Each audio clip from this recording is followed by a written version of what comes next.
This is lesson 8-9, part 1. We're doing perfect squares today. In fact, we're doing perfect square trinomials. The definition says a trinomial, that is the square of a binomial.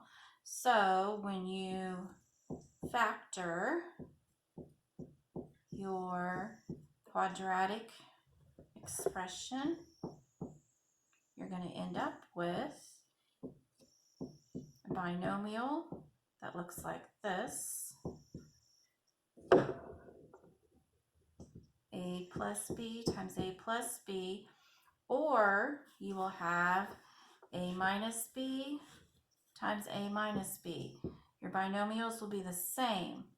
Therefore, your final answer will be the same polynomial squared. So let's look at example 1. Determine if the trinomial is a perfect square. If so, factor it. And this is how we determine if it is a perfect square. So we look at the first and last terms. So the first term is 25x squared. Is it a perfect square? Yes, it is, of 5x. And the last term, is it a perfect square? Yes, it is, of positive 3. Then it says, what is the product of the squares of those terms? So we take the 5 and the 3. Product means multiply. 5 times 3 is 15. And then parts number 3 says, if you multiply that product by 2, is it the middle term? And in this case, it is. It's 30. Therefore, you take your 5 and your 3, make a polynomial, 5x plus 3, and it's squared. And now how do you know if this should be a plus or a minus sign? Well, if you go to your middle term, what is in front of your middle term? A subtraction sign. So this should say 5x minus 3 squared. Okay, let's look at example B. Go through the steps. Number 1, are the first and last terms perfect squares? 49 is a perfect square of 7. 36 is a perfect square of 6. So it meets the condition for number 1. Number 2, what's the product? 7 times 6 equals 42. And number 3, if you multiply that product by 2, is this the middle term? 42 times 2 is 84. Is that what our middle term is? It is not. So no, this is not a perfect square trinomial. I want you to try example 1C. Go through each step.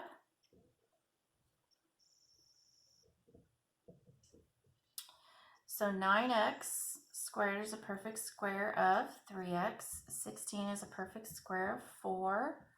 3 times 4 times 2. 3 times 4 times 2 is 24.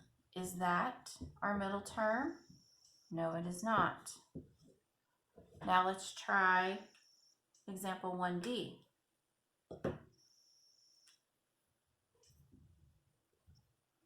Forty-nine is a perfect square of 7. 4 is a perfect square of 2. 7 times 2 times 2. 14 times 2 is 28. Is that our middle term? It is.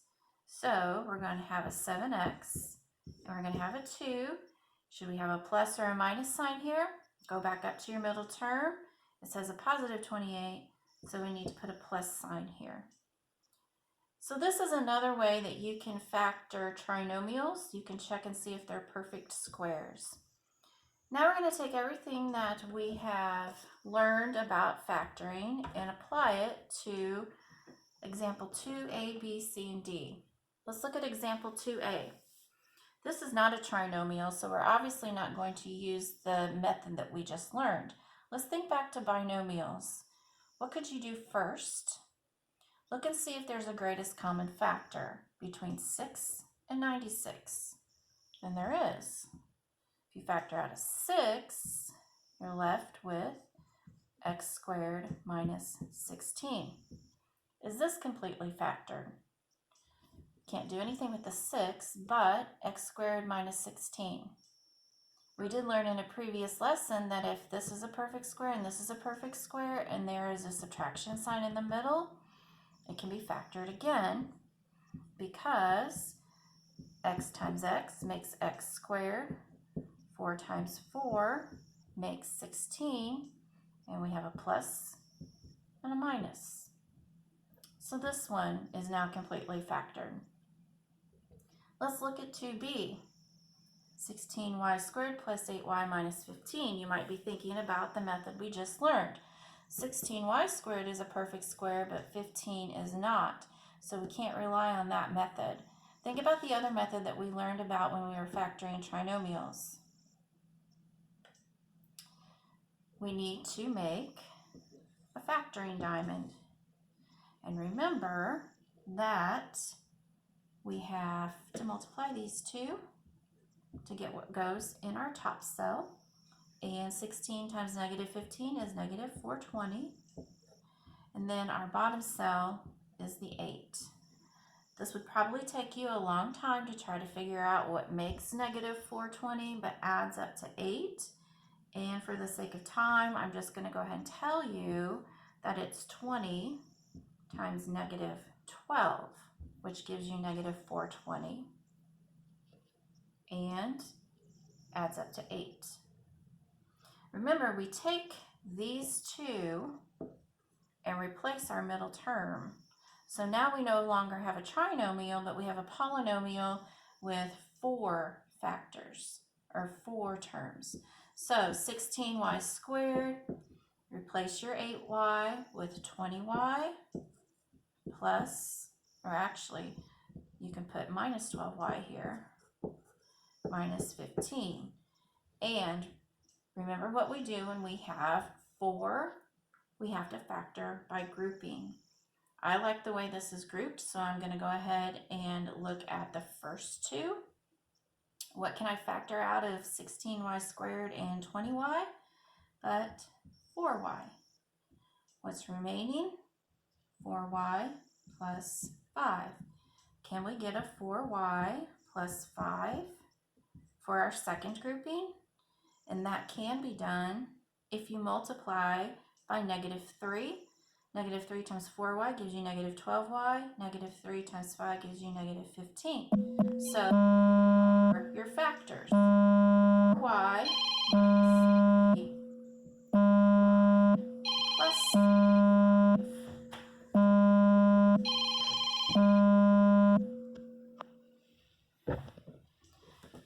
Got a call there from the school. I'll check my message later.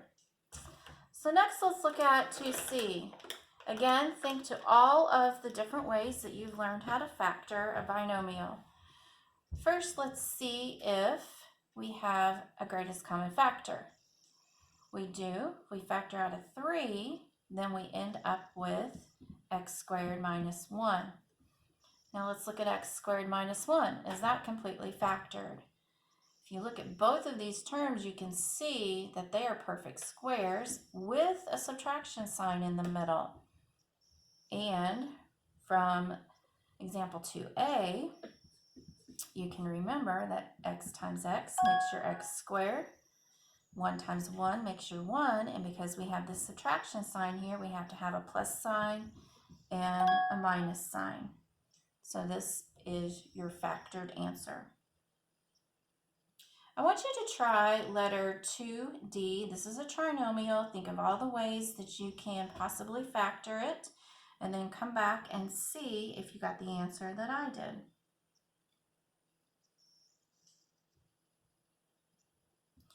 When you start, you should see that this has a greatest common factor of 2. if you didn't start that manner, erase what you've done and try again and start with factoring out a 2, and that gives you 2x squared plus 5x plus 3. Then you're going to have to go through and look to see if these are perfect squares. They are not, so your next method would be to go back to the factoring diamond. And when you use the factoring diamond and you go ahead and make 4 terms out of this 3 and factor it, go through those steps and then come back and check and see if you get your final answer as 2 times 2x plus 3 times x plus 1. That's the end of part 1. I'll come back and do examples 3, 4, and 5 on lesson 8, 9, part 2.